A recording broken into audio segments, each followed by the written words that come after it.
Hello, and thank you for watching this presentation by the American AIS Society. Please support the organization by becoming a member. Go to irises.org and click on Join. Thank you. All right, everyone. We're over 150 attendees. I'd like to welcome everyone to the American AIS Society webinars. I'm Gary White, and this webinar tonight is Single Blossoms and Container Grown Iris at AIS Shows. It's presented by Bonnie Nichols, and I'm sure most of you know Bonnie, at least know about Bonnie. She is the American AIS Society Chair of Judges. She is an emeritus judge, a hybridizer, president of the Novelty Iris Society, and the first vice president of the American Iris Society. She's also served as president of the Iris Society of Dallas. She's been VP of Region 17, and she serves on lots of AIS committees, too many for me to note here. So, and a lot of other IRIS activities. So without any further ado, we'll ask Bonnie to come on. Anyway, tonight we're going to start the presentation with single blossom irises. And I'm real excited that this and container grown irises are two new categories that we have added to our show schedule. So we're going to go ahead and get started since we're running a little bit late. So first of all, why would we want to consider single blossoms? Well, you know, all of us have that brand new iris introduction, and if you only have one stalk, I don't want to cut my one and only stalk and take it to the show. So I could just take one blossom from this. Or if it is a smaller clump of irises, again, I don't have many stalks. I wouldn't want to just cut one of my stalks. Or all of us have damaged a stalk when we're on our way to the show. It's always your favorite one that's going to be in best of show, and you happen to drop it and you've ruined a blossom on it. But there may still be one good blossom. And then, you know, I'm one of these over exhibitors, so, you know, you run out of time. So, you know, you might just have time, let's just take one blossom off, you know, and we're going to put that in a container. So those are 4 good reasons why single blossom makes a lot of sense. So if you have your Judges Handbook, you can travel along with me. Chapter 28 for single blossom entries and shows was approved in 2021. So I'm going to tell you from the very beginning, SBEs are not eligible for Best of Specimen of the Show. The ribbons and awards are not eligible for the sweepstakes awards. If you have a youth division in your show schedule, which I hope you do, we encourage you to put single blossom entries in that show schedule. So in the AIS show, you know that an exhibitor is permitted to only enter one stalk of a particular cultivar, but you can also enter a single blossom of that same cultivar. So if I have stepping out, then I want to enter the entire stalk, and then I can enter a single blossom. So I can do both, because the single blossom, along with containers, English boxes, collections, and that sort of thing, are not eligible for best of show. So in the show schedule, it should state whether or not that the sponsoring society is going to furnish the containers, or if they're expecting the exhibitor to provide their own containers. So no consideration of the containers should be given by the judges other than specified in obviously our AIS rules.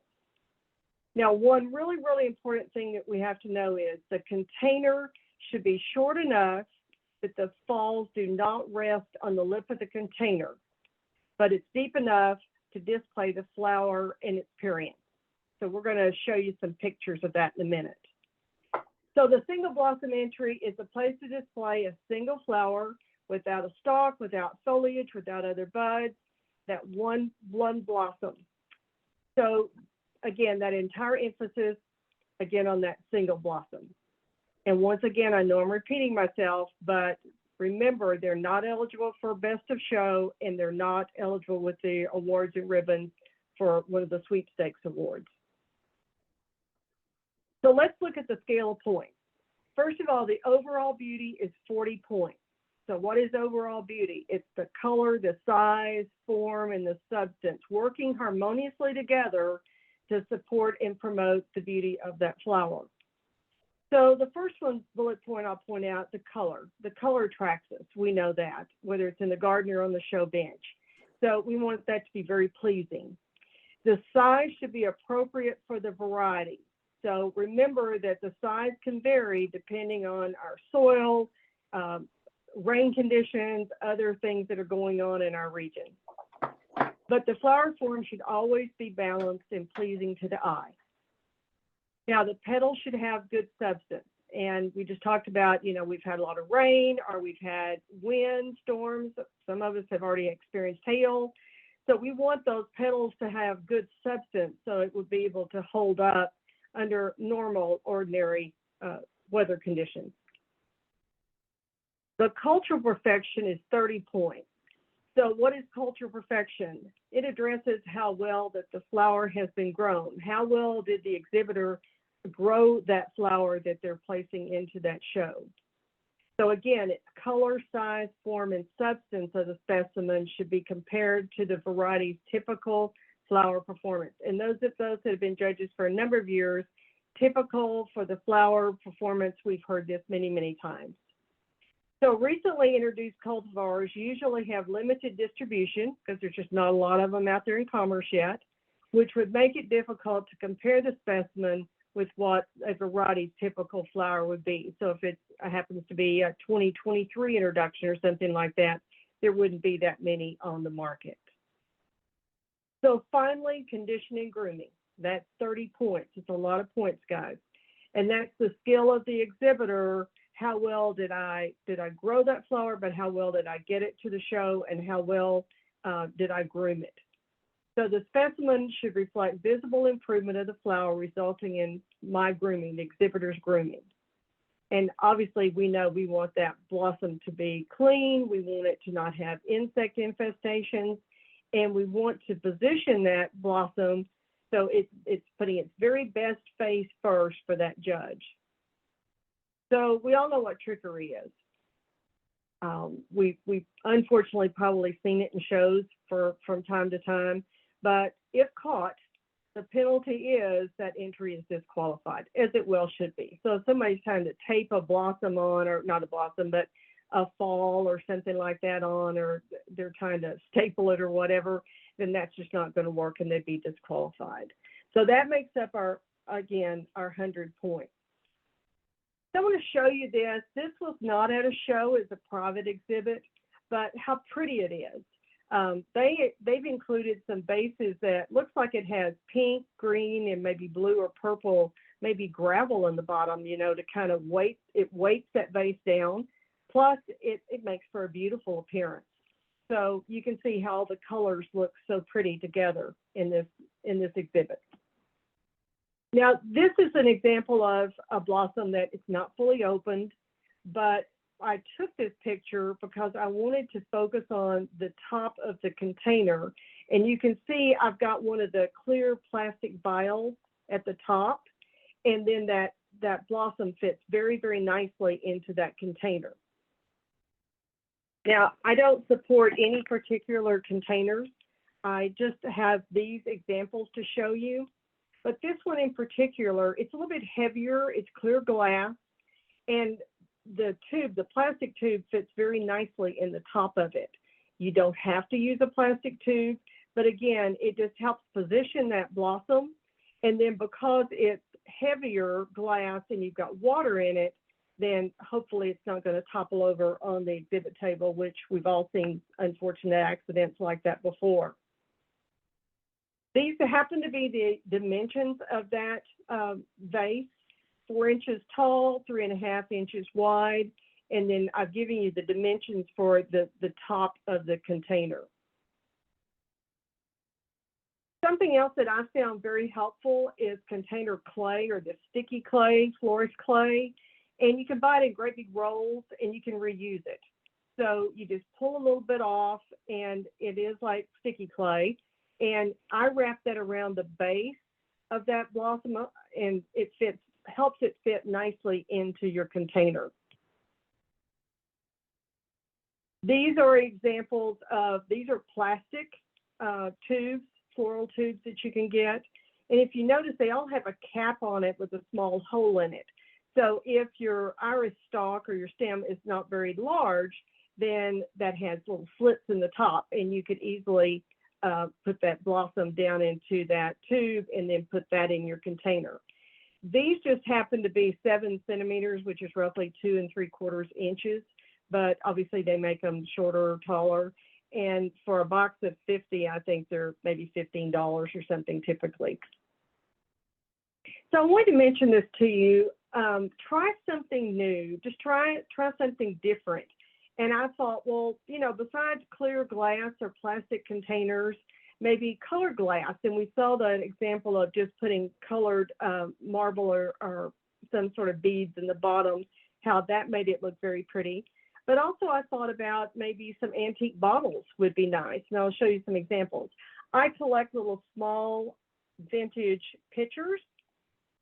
These would be cute. So if you got a little MDB or a little SDB, these might be pretty cute because they're only about 3 inches tall, and the little stalk would fit very nicely in these containers. So maybe that would be something fun to do.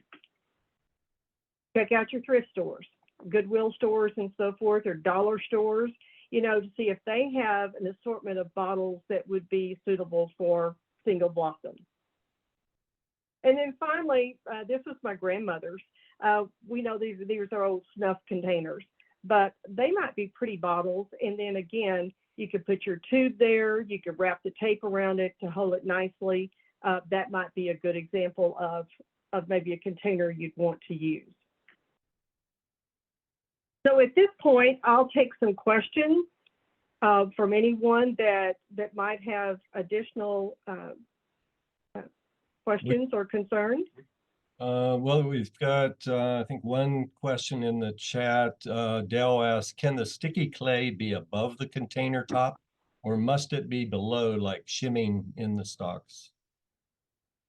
Well, as with any of our other containers that we're displaying in the show, anything that you would add has to be below the bottle, must be below the lip of the bottle. So you wouldn't want it to protrude upward like we wouldn't want for any of our other displays.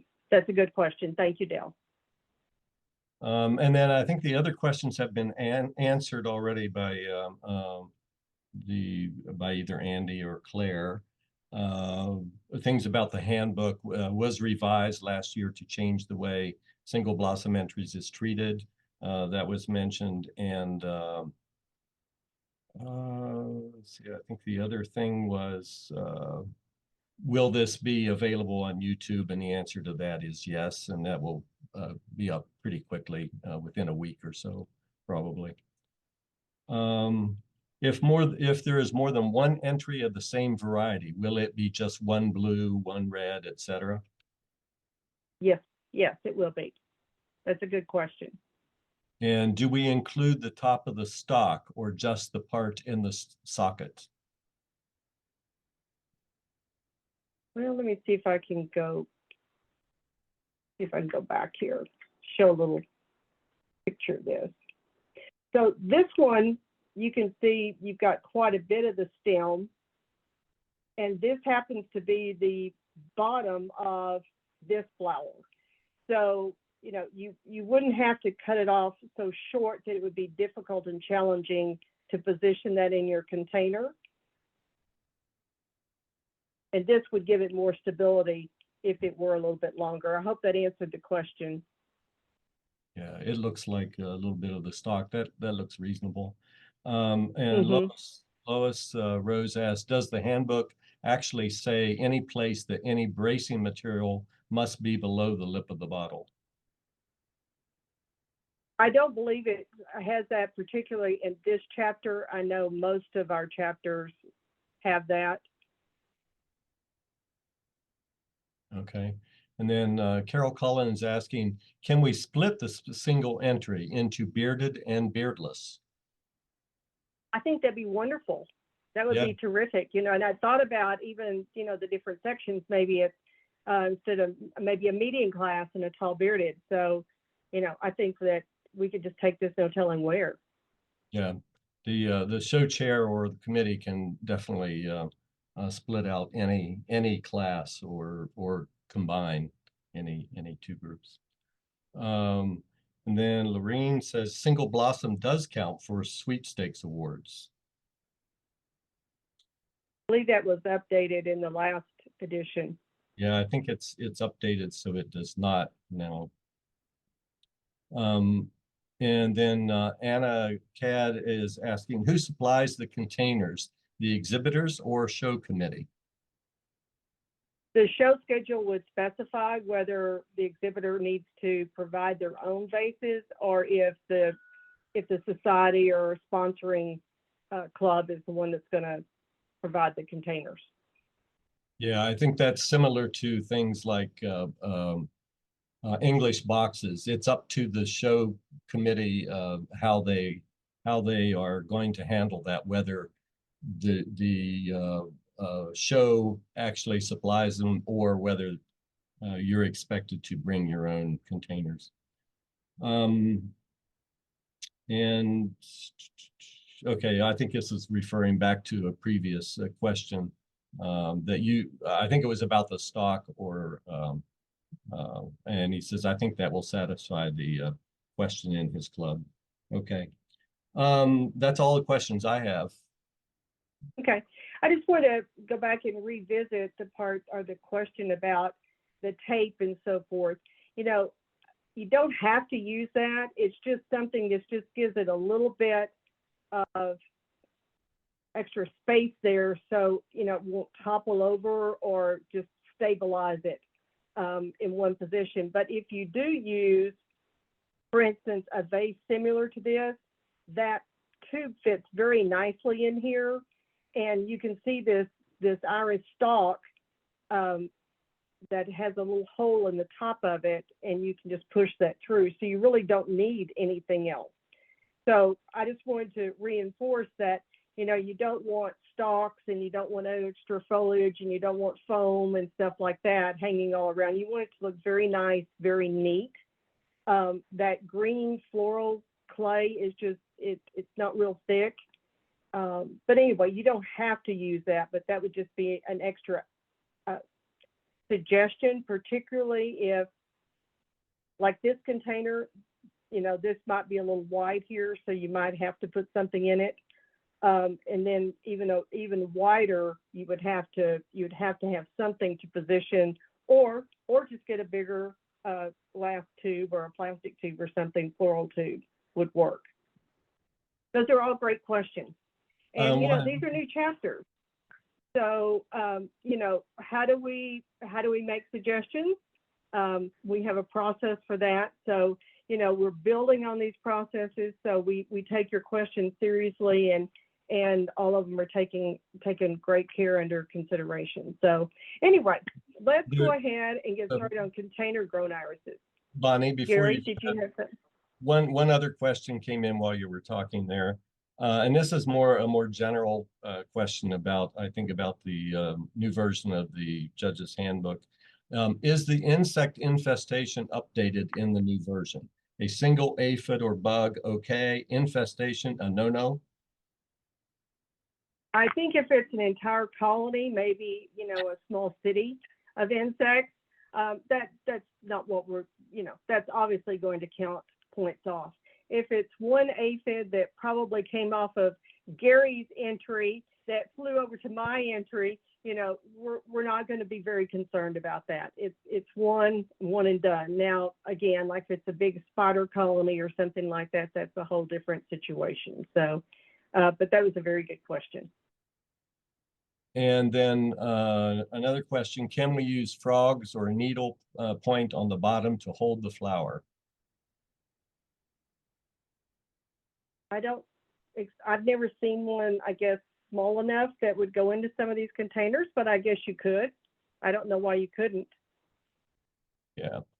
Particularly, you know, if you're going to use that colored gravel or something, and if it's the right dimensions, you probably could use a frog and it would look quite nice. So I think we're ready to go on then. Okay. All right. So let's talk about container grown irises. So I've just listed a couple of bullet points here of why you might want to grow irises in containers.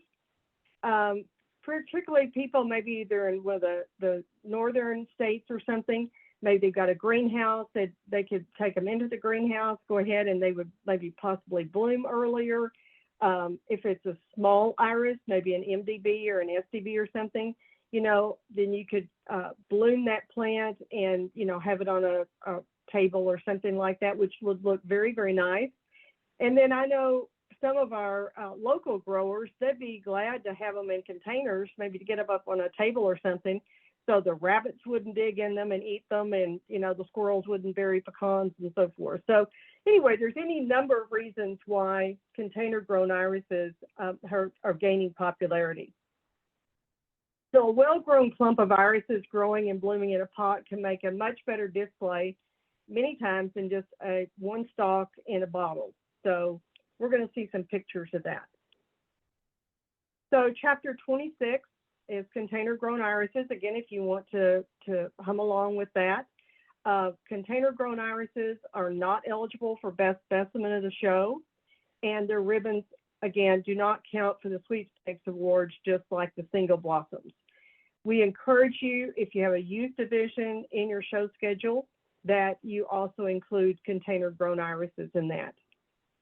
So, when we have our shows, we want the public to come and we want them to get interested in irises, and more and more people are growing irises.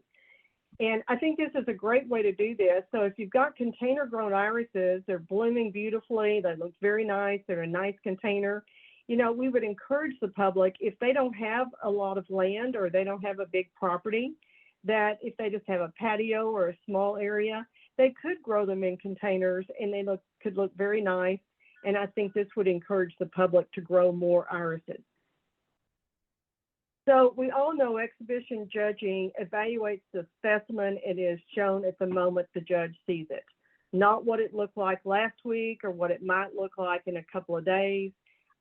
What is it right now? And that kind of answers Anna's question about whether it's single blossom that second day. Once it's judged, and then if the public were to see it that second day, obviously it would look different. Exhibition judging of irises is distinctly different than judging in the garden. We know this. And then this is very important, could be a quiz question, but the exhibition judge must pass judgment in two areas. And what are they? Cultural perfection and conditioning grooming. So we're going to unpack that and take a closer look. So this is our suggested scale of points. We've got cultural perfection at 70 points. That's the vigor and condition of the plant, the floriferous of the plant, and then our conditioning and grooming is 30 points. The appropriateness of the container for growing the plant, presentation of the container, and then our grooming, 15 points for our grooming. So if we unpack cultural perfection, that's 70 points. Remember, they may in some cases grow larger than normal because they've been pampered, or they may be smaller than normal because they're grown out of their normal habitat. So always keep that in the back of your mind. So a big floppy plant in a small container is not attractive, nor is a very small plant in this huge overgrown pot. Always remember the bloom stalk should stand freely within the clump without artificial support, so it doesn't have to be staked or something like that. So the horticultural quality of the flowers should be typical for the variety. So let's look at conditioning and grooming. Again, the container should be appropriate for the size of iris, and we're going to take some look at some pictures. The container should be clean. So it's not one that you've had maybe, in your greenhouse or something that, it's dirty, it's cracked, it's just, it needs to be very nice container. You would obviously remove spent bloom stalks, dead leaves, debris, anything like that. Remembering there is no penalty for the occasional blemish on the leaves, but severe insect damage and disease, we do need to penalize for that. And remember, the expense of the container is not taken into consideration. So it doesn't matter if you bought it for $500 at the estate sale or you bought it at the dollar store for $1. Okay, that doesn't take in consideration. The other thing that you need to be aware of is an overly decorated container could be penalized if it overshadows the charm and beauty of the iris. So if it's got lights, it's got music, you know, it's got all these fluttering butterflies going around, I mean, that's really an overkill. So that's what we're talking about. So in conditioning and grooming, plants grown in black plastic pots may be inserted into decorative pots. And we all probably grow, you know, just our garden plants in what we call the black plastic pots. But we can top dress those with some pea gravel or some sphagnum moss. And again, we're going to see some pictures of that. So with our grooming, neat removal of diseased or damaged foliage, that makes sense. Cleanliness of the stem and the flower, this is what we do with any other exhibition. And then the absence of insect infestations, those cities of spiders or whatever. And then making sure that the firm, upright positioning of the specimen, that's very important. And then we always are taught, put the best face forward. So the side that you want the judges to see, that needs to be right and center. So if it is a clump that maybe other blossoms already spent, you take those off. If crosses have been made on those, you know, you take those pods off and so forth. That's all that makes sense with our grooming. And we can't do trickery in container grown irises either. If you get caught doing this, same penalty as with single blossom, you know, you're out. So you don't want your displays disqualified for trying to trick our judges into a higher award. So let's talk about some of the sizes about the containers. Some of the containers are just too large. I mean, you don't want to see a forklift coming into the showroom, you know, trying to position, you know, a 500-pound container, like where are you going to put this thing? But, you know, so you'd have to use a lot of common sense.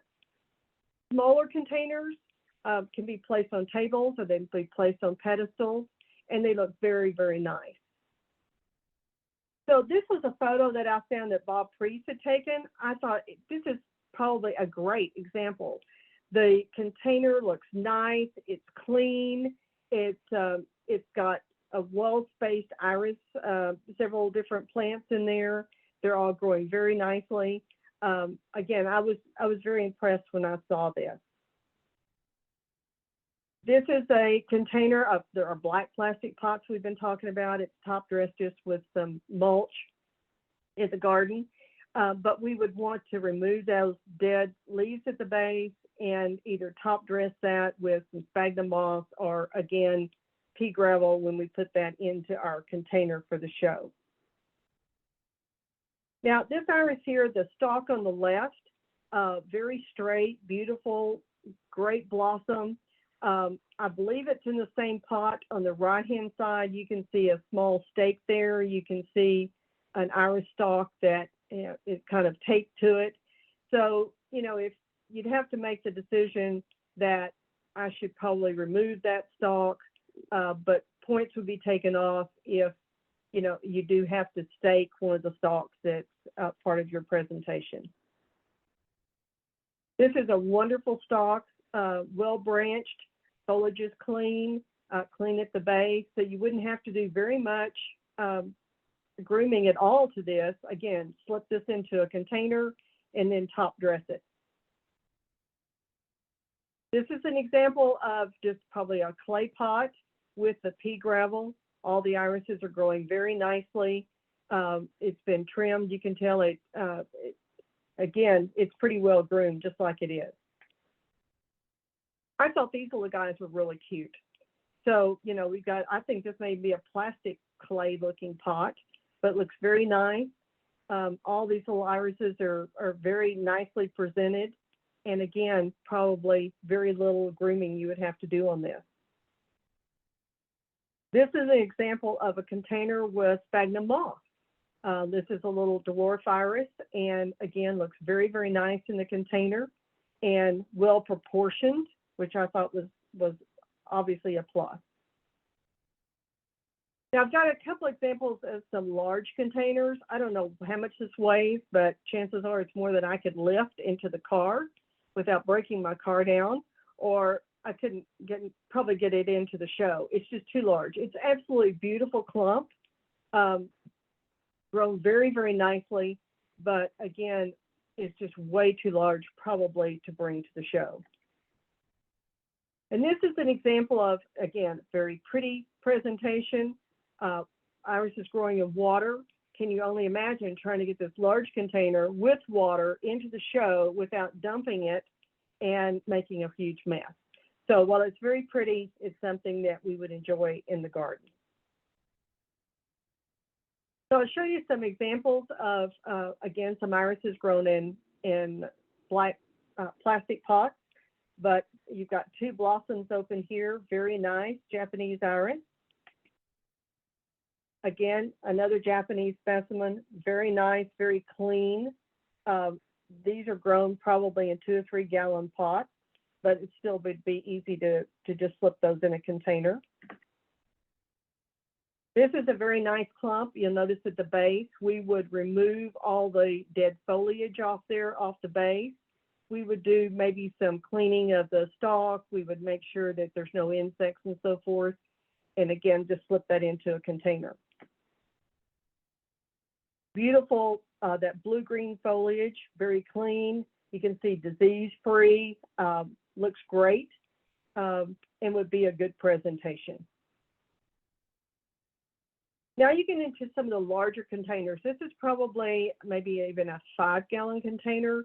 That'd be kind of tough probably to get into the show, but you know, if your container was nice enough and so forth, again, this one is another one. We would trim all those dead foliage off of the base. In this example here, this is one that we need to do some grooming. We need to remove the spent blossom. It looks like either maybe a small tree or maybe a weed or two has grown into the container. We would not want to display our weeds, so we would remove those weeds from the container and then again slip that into a more decorative container to get it to the show. This is probably again a 5-gallon container. Lots of irises in here. While it's a nice presentation, it may just be something that would be a little bit large to try to manhandle to get that to the show successfully. So in summary, you know, give single blossoms a try, give container grown irises a try, put them in your show schedule. You know, there seems to be more popularity toward the single blossom at this point than container grown. But again, hoping we're going to get a lot of traction in both of these areas. And I think it would really make our shows look nice. And particularly the public, I think, would be very pleased to see some of how they could grow their irises in containers. I think for some of our newer members, single blossom, much easier to try to get to a show than several stalks and so forth. So anyway, I hope you guys will give this a try.